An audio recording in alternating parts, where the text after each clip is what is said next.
ce soir. Oui, les dossiers de santé numérique vont être très utiles, mais on sait que le lancement va très mal aller. C'est surchargé, labyrinthique. Dossier santé numérique, des lanceurs d'alerte dénoncent sa complexité, mais aussi sa gestion des données confidentielles. Pourquoi il a démis de ses fonctions, M. Bélanger? Et est-ce que ces démissions est en lien avec ce qu'il lui a dit en matière de la sécurité de données?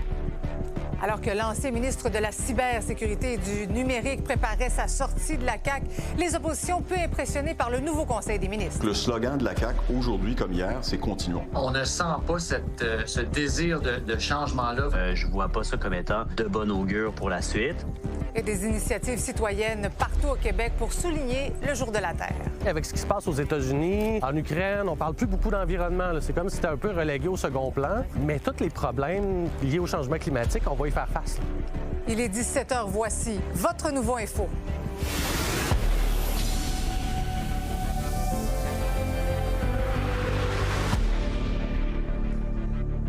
Bonsoir tout le monde, bon mercredi. Eh bien, ça bouillonne autour du déploiement du dossier santé numérique. D'abord, l'ancien ministre de la Sécurité et du numérique, de la cybersécurité, Gilles Bélanger, qui avait sonné l'alarme au sujet du déploiement hâtif du coûteux projet, va annoncer son départ de la CAQ demain, selon nos informations. L'implantation des projets pilotes inquiète d'ailleurs plusieurs professionnels de la santé. Ils sont estomaqués par la manière dont le système est déployé. Si tout le monde s'entend sur une chose, c'est sur l'importance d'avoir tous les dossiers médicaux accessibles à tous virtuellement.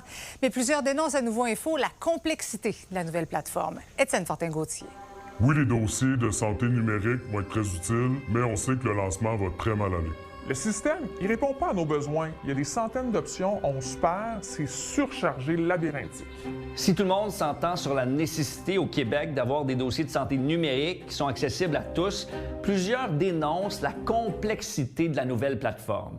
Ces derniers jours, j'ai parlé à plusieurs professionnels du domaine de la santé qui sont estomaqués par la manière dont le système est actuellement déployé. J'ai terminé mes formations, mais je ne suis pas fonctionnel. Il y a beaucoup de découragement dans mon équipe. Les gens fabriquent même des manuels de formation maison pour essayer de s'entraider. Certains employés ont accepté de parler sous couvert de l'anonymat. Les propos sont réels. Pour protéger leur identité, nous avons effectué une reconstitution. En ce moment, la formation des employés, ça marche juste pas. Le 9 mai, je pense pas qu'on va être prêt. Ça va être sûrement repoussé. Le dossier a été géré de manière chaotique par le gouvernement, selon certains experts. On ne peut pas s'attendre que le système qui fonctionne très bien dans l'autre pays, l'autre système de santé, fonctionne la même ici à Québec pour notre besoin. Je ne pense pas qu'on est prêt. On utilise le fax, la machine fax encore. Je peux que ça ajoute de travail pour notre professionnel de santé. Ce qu'on entend sur le plancher, c'est beaucoup d'insécurité, de l'anxiété, d'autant plus qu'on entend qu'il y a des endroits où il y a une quantité insuffisante d'équipement. Donc, il y a des endroits où on lui dit, bien, ça va être du 2 pour 1. Vous allez être 2 sur le même téléphone. Des travailleurs sociaux, des médecins, des psychologues ont aussi reçu un tout nouveau iPhone ces dernières semaines, mais disent que leur écran est tout simplement trop petit pour pouvoir prendre des notes médicales. Et c'est pas tout. On comprend pas trop pourquoi, mais les techniciens sont venus à plusieurs reprises mesurer la taille de nos écrans d'ordinateur. Ils reviennent constamment faire ça. C'est un peu broche à foin. Mais Santé Québec persiste et signe. Le déploiement se poursuit comme prévu le 9 mai prochain. Il est certain que dans un déploiement de cette envergure, des enjeux ponctuels peuvent survenir à différentes étapes. Quant au iPhone, cela permettrait notamment une plus grande mobilité de plusieurs intervenants.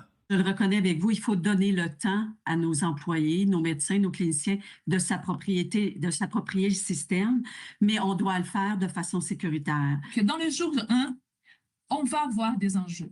Il y a des individus qui n'ont pas la dextérité numérique comme moi, qui a 5 ordinateurs à la maison. C'est des gens qui vont avoir besoin d'accompagnement. Et nous, on a bâti une énorme équipe d'accompagnement. Tous les employés à qui j'ai parlé disent qu'ils seront tout simplement pas prêts le 9 mai pour l'implantation de ce nouveau système et qu'il faudrait repousser l'arrivée des dossiers numériques parce que la priorité, ça demeure quand même la livraison des soins de santé. À Montréal, Étienne Fortin-Gauthier pour Nouveau Info. Je retrouve Jean-François à Québec maintenant. Donc, Jean-François, l'ancien ministre de la Cybersécurité et du numérique, qui avait soulevé des inquiétudes par rapport au DSN il y a quelques jours maintenant, va annoncer son départ de la CAQ demain. Voilà, on se souvient que Gilles Bélanger, là, c'était il y a 2 semaines, avait dit que, bon, il ne fallait pas lancer ce projet pilote le 9 mai s'il n'y avait pas notamment de la protection pour les données des Québécois. Ça l'inquiétait beaucoup. On sait également au cours des dernières semaines qu'il avait appuyé Christine Fréchette dans la course, mais avait dit qu'il allait peut-être quitter la CAQ si jamais Bernard Drinville gagnait. Maintenant, bon, c'est Mme Fréchette qui a gagné, mais on sait qu'il a perdu son poste du côté de la cybersécurité et du numérique au profit de la présidente du Conseil du Trésor, Hélène Duranceau. Il n'était pas présent hier, d'ailleurs, lors de l'assermentation du Conseil des ministres. Maintenant, demain, il va annoncer son départ de la CAQ. Il devrait également donner des détails supplémentaires par rapport au DSN. Il y en a un qui a bien hâte d'entendre ces informations-là. C'est Monsef Déragi du Parti libéral du Québec. On peut l'écouter.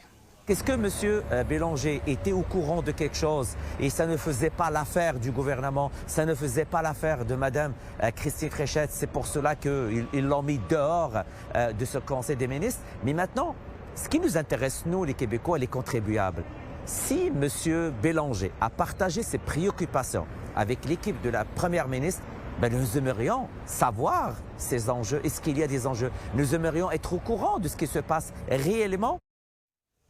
Donc, bien sûr, on va suivre cette sortie demain de Gilles Bélanger. Parallèlement à tout ça, dans l'opposition, Jean-François, on se questionne sur le travail réel que pourra faire le nouveau ministre des Régions.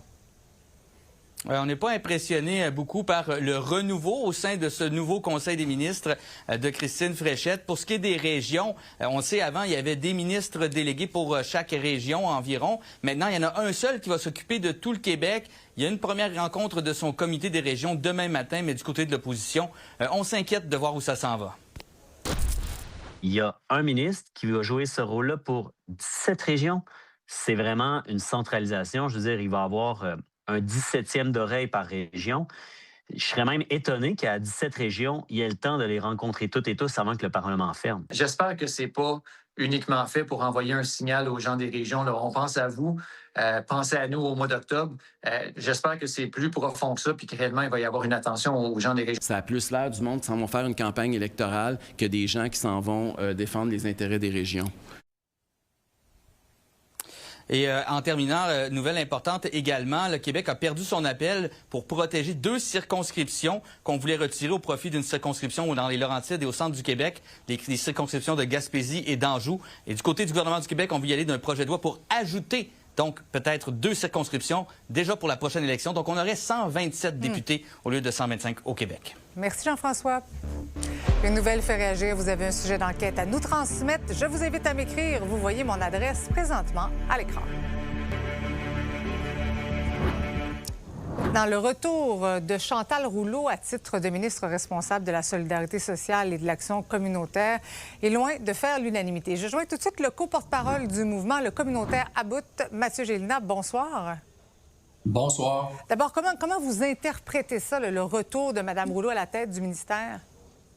Bien, c'est sûr que c'est une incompréhension dans le milieu, un sentiment de colère, limite du mépris par rapport au milieu de travailleurs qui ont signalé justement, on est en train de se battre pour un meilleur financement pour des conditions de travail. En mars, avec le milieu communautaire et le regroupement, on avait aussi déclaré que Mme Rouleau ne jouait plus son rôle correctement auprès de ce ministère-là. C'était une belle porte qui était grande ouverte pour Mme Fréchette d'envoyer quelqu'un d'autre à ce poste-là pour entamer de réelles discussions là, sérieuses là, pour les milliers de travailleuses qui se battent actuellement dans la rue.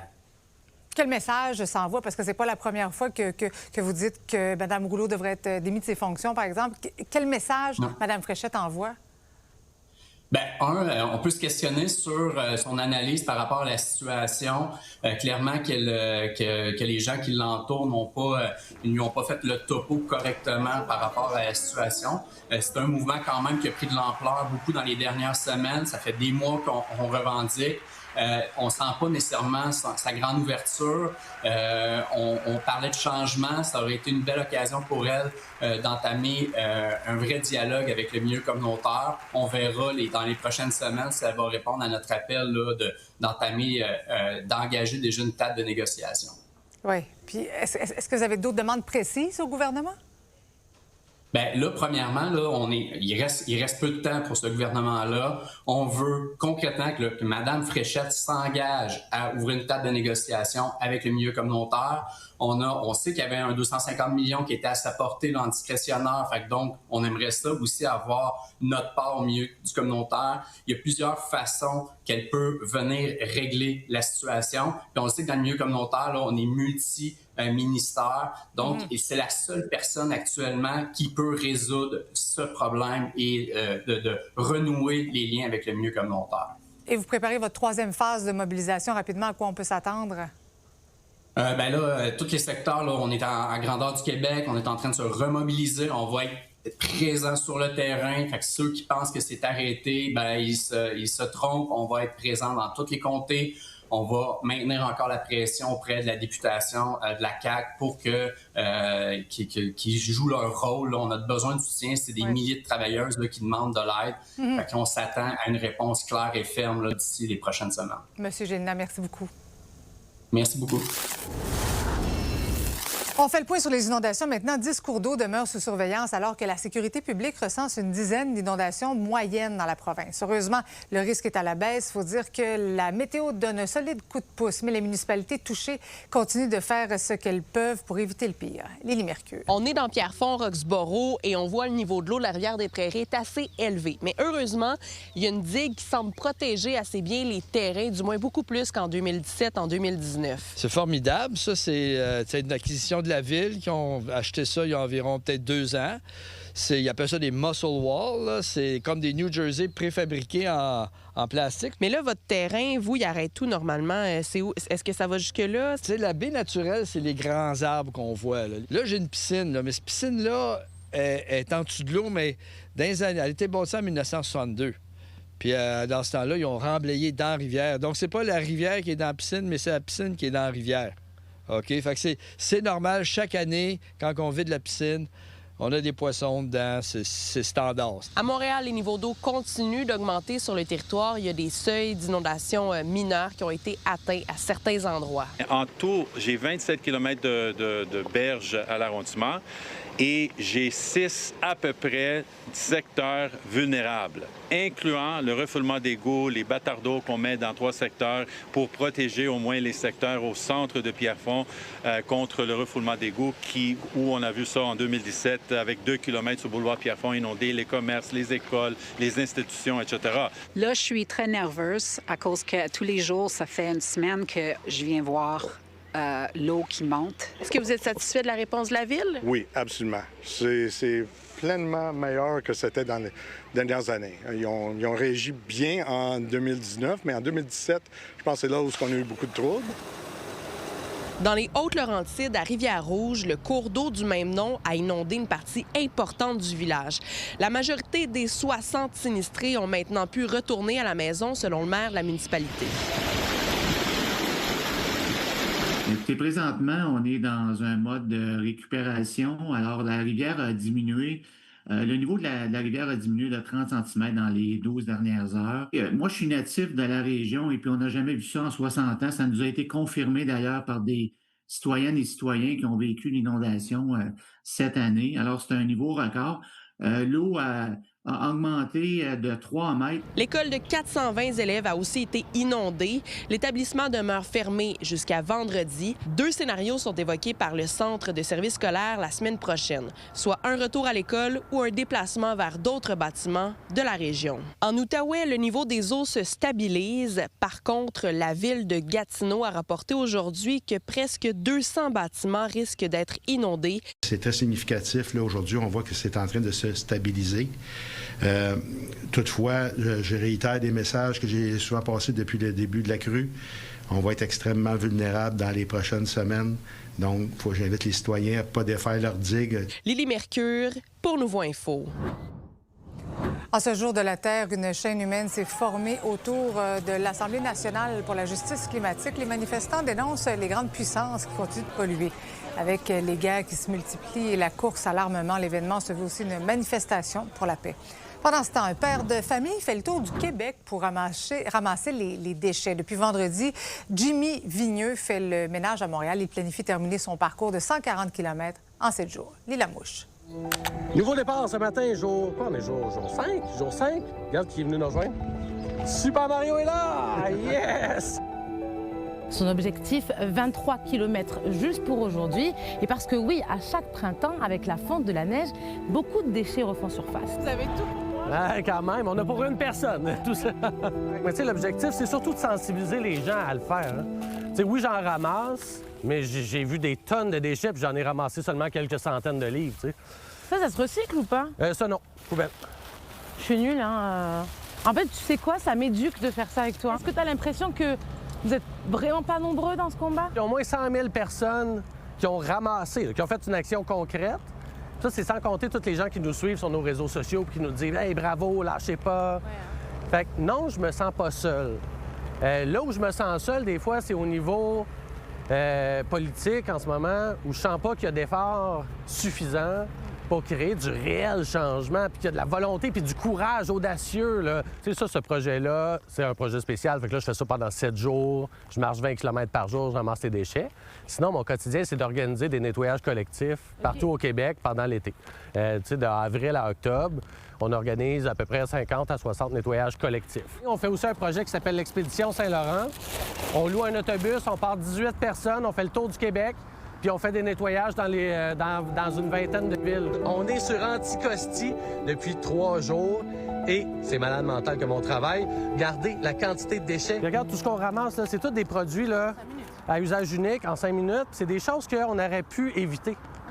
Tu sais, le nombre de verres à café jetables qu'on ramasse, là, il y en a partout. Regarde, il y en a là, il y en a là, il y en a ici. Mais si tout le monde avait pris une tasse réutilisable, la poubelle serait vide. Puis il n'y aurait pas de déchets par terre. Ton post aujourd'hui sur Facebook, tu disais si chacun prenait 15 minutes de sa journée pour ramasser, on ferait des lignes différentes. Ça serait fou. On est combien à Montréal? Mettons toutes les agglomérations, on est 2 millions. Ouais. S'il y avait 2 millions, juste la moitié, 1 million de personnes qui aujourd'hui prenaient 30 minutes, là, puis nettoyaient là, son espace, ça serait fou, la ville serait propre. De ne rien faire, je trouve que c'est un crime pour nos enfants. Moi, j'ai 3 enfants.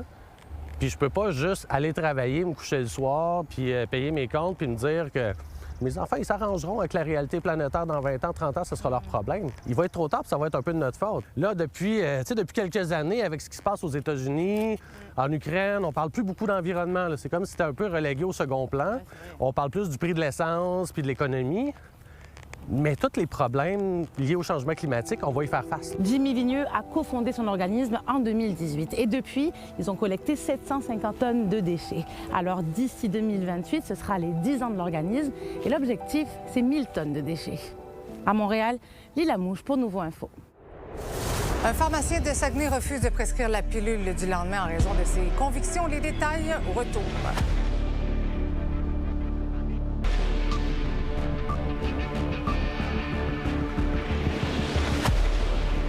C'est Marc-Antoine qui est en Estrie ce soir. Louis-Mathieu au Saguenay, Lac-Saint-Jean. Mais je commence tout d'abord avec toi, Mathieu, à Québec.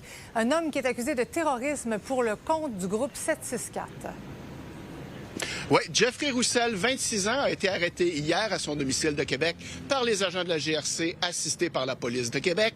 Il n'a pas résisté à son arrestation. On a saisi du matériel informatique et des téléphones cellulaires et c'est ce que ça renfermait qui a permis de l'accuser ce matin de participation à une activité d'un groupe terroriste, facilitation d'une activité terroriste et infraction au profit d'un groupe terroriste. Il faut savoir que les victimes de Roussel sont surtout des adolescents qu'il contactait sur Internet et essayait de recruter pour le réseau 764, un groupe international extrémiste. L'accusé était sous enquête depuis février dernier pour son comportement en ligne, où il publiait du contenu graphique, violent et hautement perturbant. La GRC nous donne d'ailleurs quelques détails sur le réseau 764 et sur le comportement de Roussel.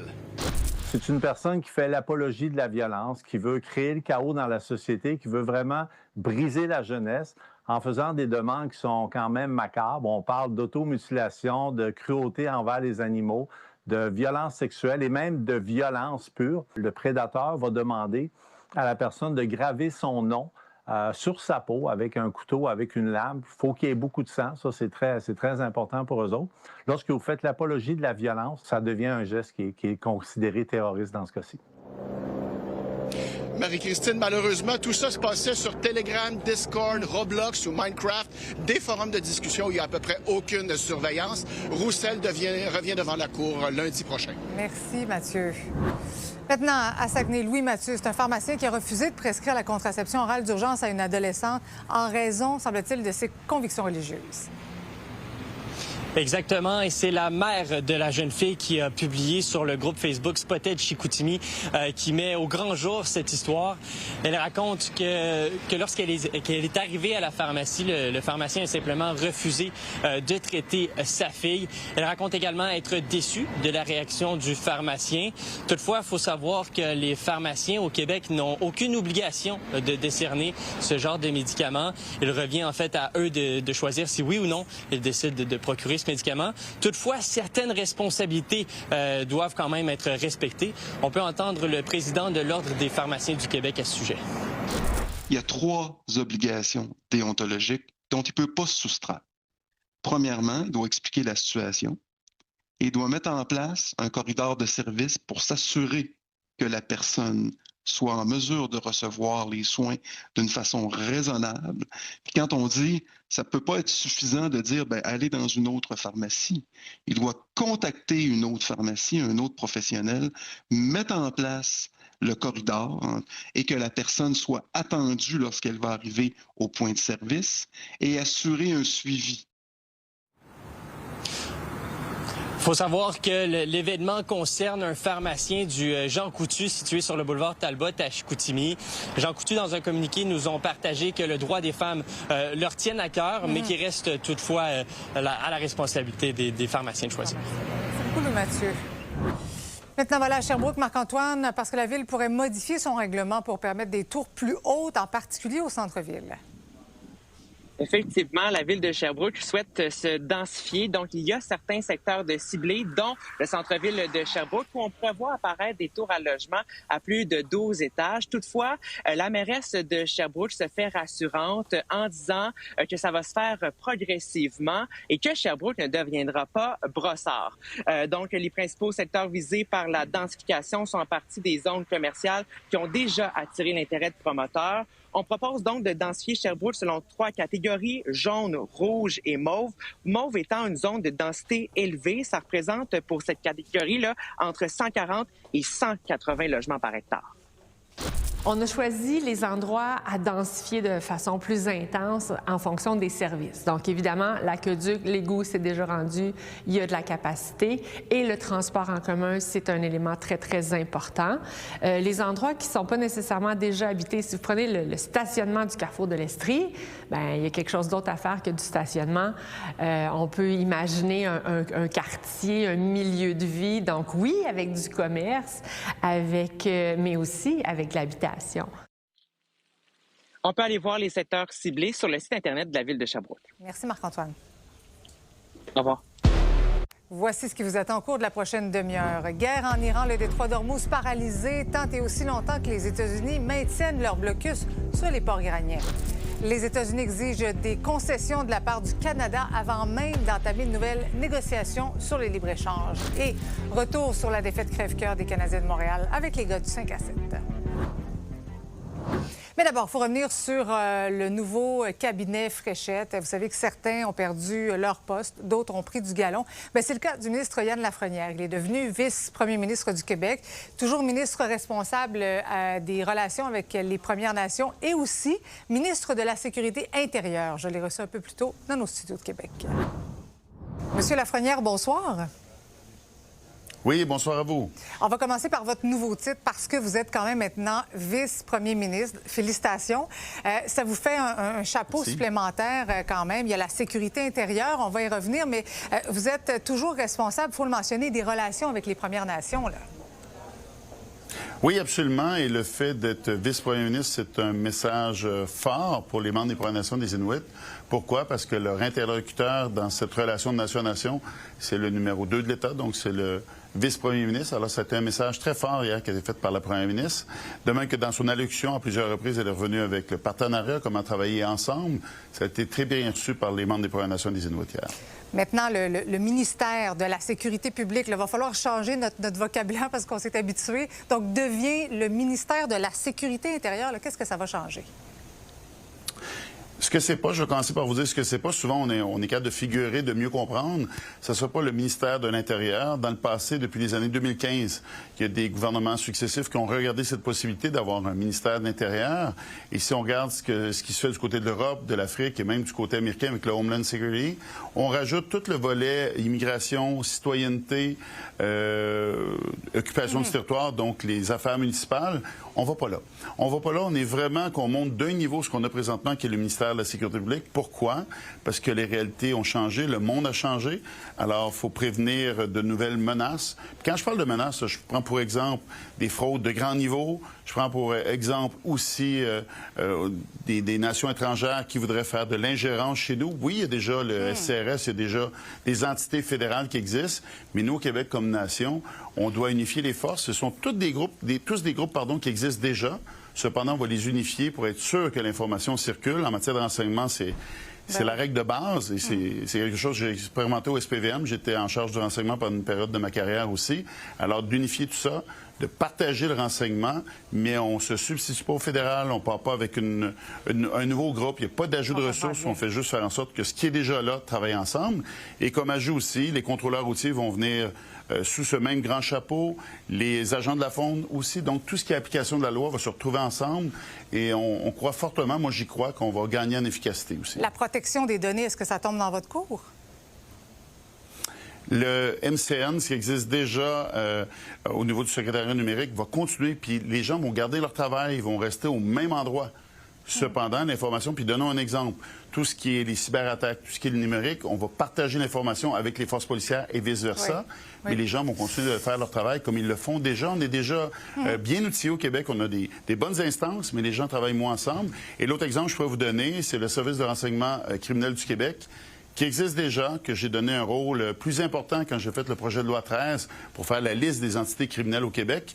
Alors, ils vont avoir un rôle important aussi dans cette nouvelle structure. Je pose la question parce que votre ancien collègue à la cybersécurité au numérique, Gilles Bélanger, qui s'est dit inquiet pour la protection des données de santé des Québécois qui seront hébergés aux États-Unis dans le cadre du fameux dossier santé numérique. Est-ce que vous partagez son inquiétude?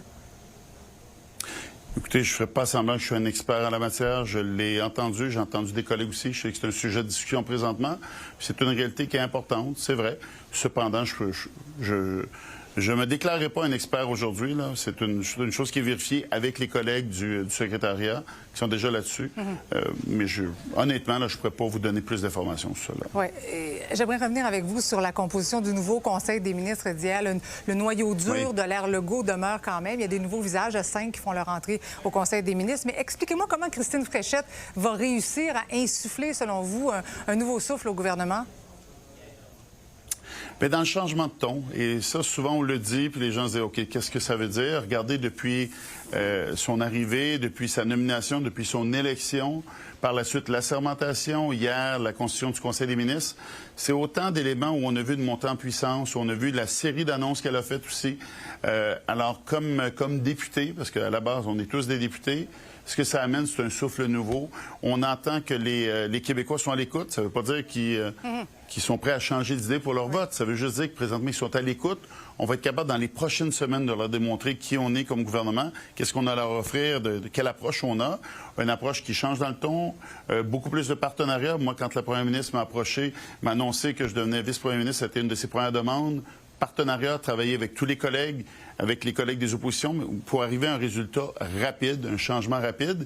Et ça veut dire de mobiliser aussi l'ensemble de nos députés. On doit tous travailler ensemble. Yann Lafrenière, merci beaucoup d'avoir été avec nous ce soir. Merci à vous. Maintenant, on est loin d'un apaisement des tensions au Moyen-Orient. L'Iran a exclu aujourd'hui toute réouverture du détroit d'Ormuz, Sabrina, et ce sera le cas tant que le blocus américain des ports iraniens demeure. Oui, c'est le message qu'a envoyé l'Iran aujourd'hui au lendemain de l'annonce du prolongement du cessez-le-feu entre l'Iran et les États-Unis. Alors, sur X, d'ailleurs, le porte-parole du Parlement iranien a dit qu'ils n'ont pas atteint leur objectif par l'agression militaire. Ils ne vont pas les atteindre non plus par l'intimidation. La seule voie, c'est l'acceptation des droits de la nation iranienne. Alors, tu le disais, les tensions donc, qui demeurent dans le détroit d'Ormuz, des embarcations qui ont été visées par des tirs iraniens, les gardiens de la révolution aussi qui ont saisi 2 navires. Et pendant ce temps-là, dans un échange de textos entre Donald Trump et le New York Post, eh bien, le président américain a dit que c'est possible que les discussions avec l'Iran puissent recommencer dans les prochains jours. Et voici ce qu'a dit la porte-parole de la Maison-Blanche concernant la proposition de paix. The president has not set a firm deadline to receive an Iranian proposal. Ultimately, the timeline will be dictated by the commander-in-chief and the president of the United States. Bien sûr, il y a beaucoup de répercussions, Sabrina, avec la guerre en Iran. L'Europe tente de les freiner, ces répercussions. Oui, bien, comme ici, notamment, il y a le prix de l'essence qui a fortement grimpé du côté de l'Europe. Et la Commission européenne, aujourd'hui, a présenté son plan d'urgence. C'est que plusieurs experts craignent, en fait, que le conflit mène à une crise économique qui pourrait toucher l'Europe, mais aussi tout le monde entier. If indeed this situation continues and the duration of the crisis will be very, very long, then it will affect not only the energy sector. We are already starting to see effects in other sectors, fertilizers, for instance, so affecting our food production, semiconductors and other things that we need. Et ce qui inquiète aussi au Canada, ce sont les négociations pour l'accord de libre-échange entre les États-Unis, le Canada et le Mexique. Oui, le premier ministre Mark Carney a dit aujourd'hui que les États-Unis ne dictent pas, en fait, les conditions des négociations. Et selon Radio-Canada, Donald Trump aurait demandé des concessions au Canada avant de négocier. Mais voici ce qu'a dit le premier ministre au Parlement aujourd'hui. Il faut avoir une approche globale et nous avons une approche globale. On a du temps. On a du force, on a des options, on bâtit un Canada fort et on diversifie nos options. C'est une négociation, tout est acceptable dans une négociation. Bon, et on sait les négociations de la CIUM, ça ne risque pas d'être une tâche facile. D'ailleurs, voici ce qu'a dit le secrétaire au commerce aujourd'hui, une petite pointe vers le Canada. Canada has the advantage of USMCA. They have the best tariff deal in the world. They just treat us unfairly at every margin they possibly can, and the president is out to try to fix that.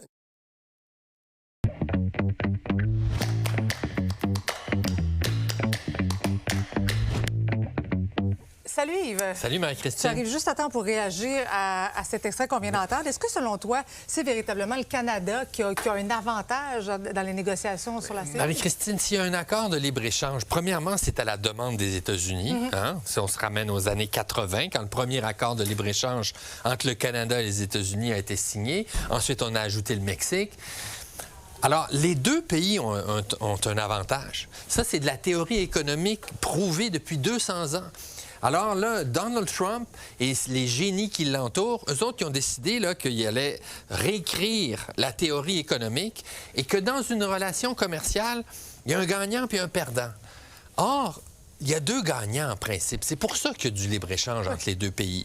Et là, ce qui arrive, c'est que, bon, évidemment, il faut faire la part de la rhétorique. On se rappelle que c'est le même président qui menaçait de détruire la civilisation iranienne pour mettre de la pression pour négocier avec l'Iran. Alors, ça, il ne faut pas trop s'en faire avec ce genre de langage-là. Mais voyant justement l'attitude de Trump, est-ce que Mark Carney devrait modifier sa stratégie dans les négociations à venir? Mais si quelqu'un sur la planète a trouvé le truc pour avoir un bon deal avec Donald Trump, cette personne-là, on ne la connaît pas encore. Alors, Donald Trump, c'est sa façon de considérer le monde. Et il cause des dommages à la planète entière. Il peut probablement qu'il va créer une récession mondiale, en plus, sans même parler de la guerre. Donc, cette immense guerre tarifaire, elle a des impacts partout dans le monde, y compris aux États-Unis. Ça nuit aux États-Unis et leur politique migratoire aussi. Les employeurs ont besoin de main-d'œuvre. Ça pose un problème. Mais c'est la plus grosse économie mondiale. Alors, comme disait un économiste, pas plus tard qu'aujourd'hui, c'est tellement gros, l'économie américaine, qui peuvent faire plein de niaiseries sans que ça leur coûte trop cher.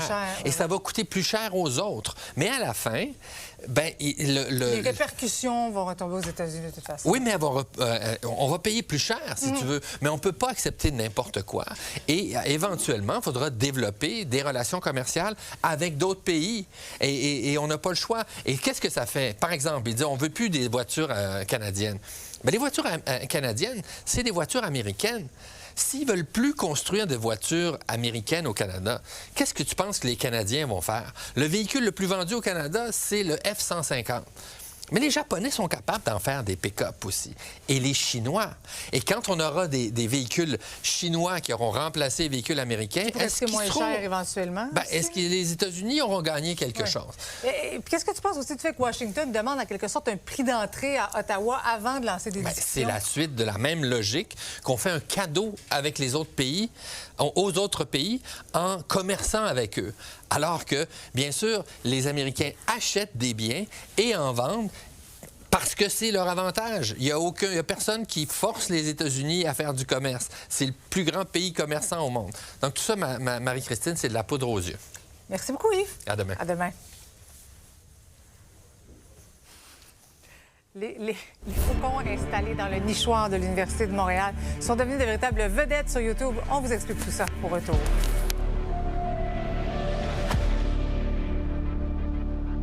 L'action avec les faucons. Il peut y avoir une intruse qui arrive, puis il y a une bataille.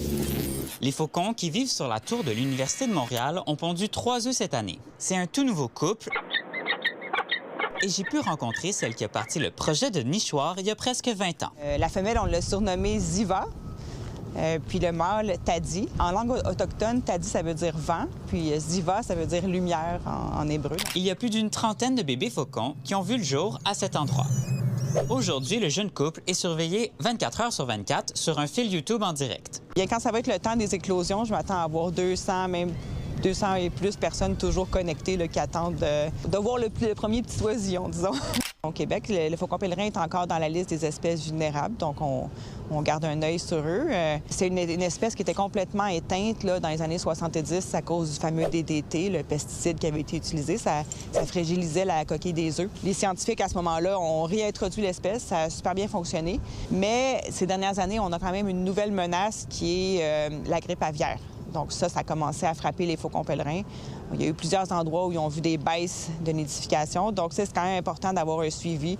Depuis l'année passée, l'Université vend des chandails à l'effigie des faucons. Une partie de l'argent permet de remplacer et maintenir les caméras. Au début, on avait juste une caméra. Là, on est rendu à 3 puis bientôt 4. Il y a des gens qui vont regarder ça toute la journée, pendant comme 6 à 8 heures. Ça me surprend tout le temps, mais je me dis que ça fait un bon changement de notre vie qui est toujours... ça nous fait prendre une pause. On regarde l'oiseau qui, lui, il n'y a aucun endroit où aller. Il est heureux. Et pour ceux qui voudront voir les oisillons éclore, il faudra attendre à la fin mai dans environ 1 mois.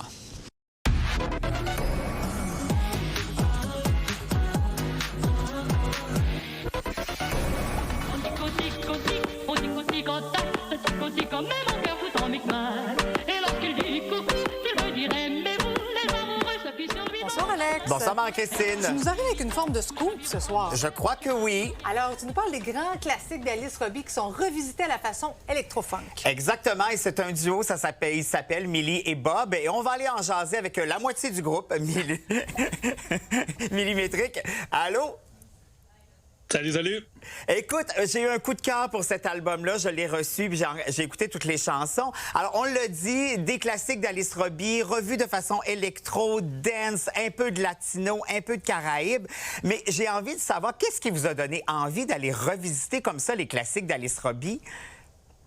J'aimerais dire pourquoi pas, mais la vérité, c'est que ça vient un petit peu d'un accident de commande au départ. Pour quelques extraits. Il y a de ça 2 ans déjà. Puis, on a tellement aimé travailler cette musique-là qu'on s'est dit, écoute, on fait un album complet, puis on se lance parce qu'il y a un potentiel énorme avec tout ça, là. Donc, c'était de garder l'authenticité, puis le côté très latin du travail d'Alice de l'époque, mais de l'amener en 2026 avec des musiques reggaeton, dancehall, house... Un peu un mélange de tout ce qu'on fait, moi et Bob, mon acolyte. dans le quotidien, bref. Exactement, parce que c'est pas la première fois que vous travaillez ensemble. Mais dis-moi aussi, comment on récupère ces voix-là? C'était où, ces tracks-là? Est-ce que c'était difficile à trouver? Comment vous êtes arrivé là-dessus?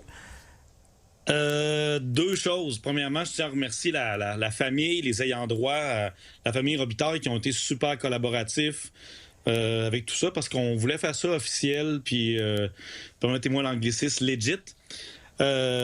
Puis ensuite, écoutez, il y en a qui vont être déçus d'entendre ça, mais c'est la vérité. Moi, j'aime bien prendre l'approche véritable. C'est l'intelligence artificielle qui nous a carrément séparé les voix de la musique. Parce qu'il faut se rappeler que dans les années 50 et 60, la musique était souvent enregistrée avec les moyens du bord. Et deuxièmement, pas du tout sur le clic qu'on dit. Donc, c'était difficile de reprendre les musiques, mais beaucoup plus facile de reprendre les voix, par contre. Écoute, ça donne un résultat extraordinaire. Bravo. L'album complet va sortir le 8 mai prochain. Et d'ailleurs, ce sera en même temps que le 15e anniversaire du décès d'Alice Roby. Ben du succès avec cet album-là. Merci beaucoup. C'était très important. Il ne faut pas oublier qu'Alice Robitaille, de son vrai nom, a grandi en Basse-Ville de Québec. OK.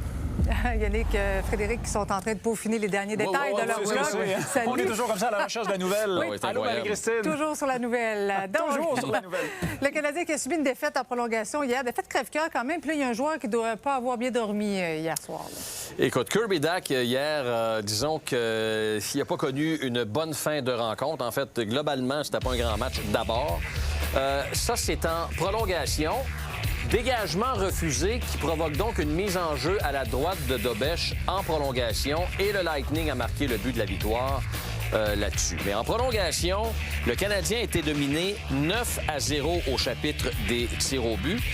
Dans cette série, le Canadien a marqué 6 buts. Il y en a 4 qui ont été marqués en avantage numérique. Aujourd'hui, Martin Saint-Louis a participé à une rencontre virtuelle avec les médias avant le départ de l'équipe de Tampa. Et on va te faire entendre ses propos et ses réponses succinctes quand on l'a questionné sur Kirby Dach, sur le duo Xhekaj-Strobel et sur l'utilisation de Lane Hutson. Cligne pas des yeux. Tu me poses cette question-là parce que c'est lui qui a fait le icing hier. C'est un jeu.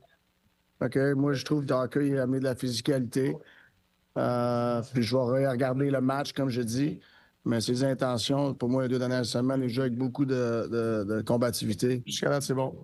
Pour nos défenseurs, c'est important qu'ils lèvent leur jeu. Puis je pense qu'ils ont fait ça jusqu'à date. Tu sais, je sais, Lane joue beaucoup de minutes. C'est normal que tu le vois plus. Incroyable. T'as pas de bonne humeur. Et Kirby Dach a été l'objet de tellement de critiques, même qu'il a dû fermer son compte Instagram parce qu'il n'en pouvait plus d'avoir. Il y a toujours des gens un peu moins intelligents là, qui ne comprennent pas la différence entre le sport et l'être humain. Des gens méchants. Ce que tu vois aujourd'hui, donc, c'est la nouvelle première ministre qui est allée rencontrer la mairesse de Montréal. Toutes les deux portaient fièrement le chandail du Canadien de Montréal, signe qu'elles appuient évidemment le tricolore. Alors, c'était bien de voir l'appui. Cette série qui se transporte à Montréal et ça prouve vraiment que la ville, elle est hockey. D'autre part, on continue de recevoir plein de photos ici. On s'en va du côté d'Alma. Voici les frères et sœurs Bergeron. Ta famille, ça? Oui, mais non, mais je ne connais pas, mais sûrement que mes parents doivent les connaître. Bon, alors, des Bergerons, on vous invite à continuer de nous envoyer des photos à notre adresse courriel, évidemment. Et là, c'est moi qui enchaîne, je pense. Oui, c'est toi qui enchaîne, excuse-moi. On a tellement hâte de t'en parler. Oui, ça doit être quand même douloureux d'essayer d'obtenir un souvenir sportif. Oui, mais ça c'est quand même assez... Moi, je trouve la séquence extraordinaire. Même si la tu peux pas rire, vraiment. Non, je sais, mais la fillette est mignonne. Regarde bien ça. Hier, le joueur des Golden Knights... Non, tu peux pas rire. Il veut lui donner un cadeau. Le père qui échoue dans sa tentative d'attraper la rondelle. Elle pleure, mais elle est bien contente quand même. C'est mignon. Ah, ben oui, c'est mignon. Au moins, Thomas Hertel, le joueur, est allé voir. On n'a pas le temps, dit-on, à l'oreille pour On n'a pas le temps au baseball. Est-ce qu'on la garde pour demain? Parce que ça aussi, c'était très drôle. Hey, on a de la misère avec nos timings, c'est ainsi, hein, les gars. On veut parler de nouvelles, on n'a pas le temps. Ah non, je le sais, mais c'est... Écoute, on est à la recherche de l'information constamment. Demain, on te présente ça, c'est très drôle. J'aimerais ça. Merci. Okay. Bye-bye. Salut. Le départ de la CAQ de l'ancien ministre de la Cybersécurité du numérique, Gilles Bélanger, donc le député d'Offord qui va dorénavant siéger comme indépendant. Sur Facebook, Gilles Bélanger dit maintenir donc sa position sur les ratés du projet de dossier santé numérique. Il ajoute vouloir maintenant se concentrer sur les dossiers de sa circonscription. La première ministre a réagi aussi à cette annonce sur les réseaux sociaux il y a quelques minutes. Christine Fréchette dit avoir pris acte de la décision de Gilles Bélanger et elle lui souhaite le meilleur des succès pour la suite. Je vous rappelle qu'il devrait faire le point demain également. Bref, ma chère Marie-Claude qui est au débatteur ce soir. Salut Marie-Claude. Alors, on s'intéresse à la protection du français ce soir. C'est un débat qui revient souvent dans l'actualité, encore récemment avec le chiffre... Marie-Claude, malheureusement, tu n'as pas de micro. Mais regarde, je vais te prêter le micro. Mon Dieu, ça arrive encore. Ça m'est arrivé avec Michel l'autre fois. Écoute, Marie-Christine, c'est mon erreur, j'ai pas mis. Alors, donc, je reprends ça. Un débat qui revient souvent dans l'actualité avec la protection du français. Monsieur Milliard, Charles Milliard, chef du Parti libéral du Québec, qui a déclenché quand même des réactions assez fortes après avoir déclaré qu'il était prêt à utiliser la clause dérogatoire pour la protection du français pour faire appliquer aussi la réforme de la Charte de la langue française. Ça fait réagir les électeurs anglophones, son caucus également, et les autres partis. Et ce soir, le grand débat, c'est doit-on en faire plus pour protéger le français au Québec? C'est notre débat de 22h30. Je te laisse le micro pour ce soir. Alors, je te le repasse. Merci. Excellente soirée de trentaine. À demain, 17h.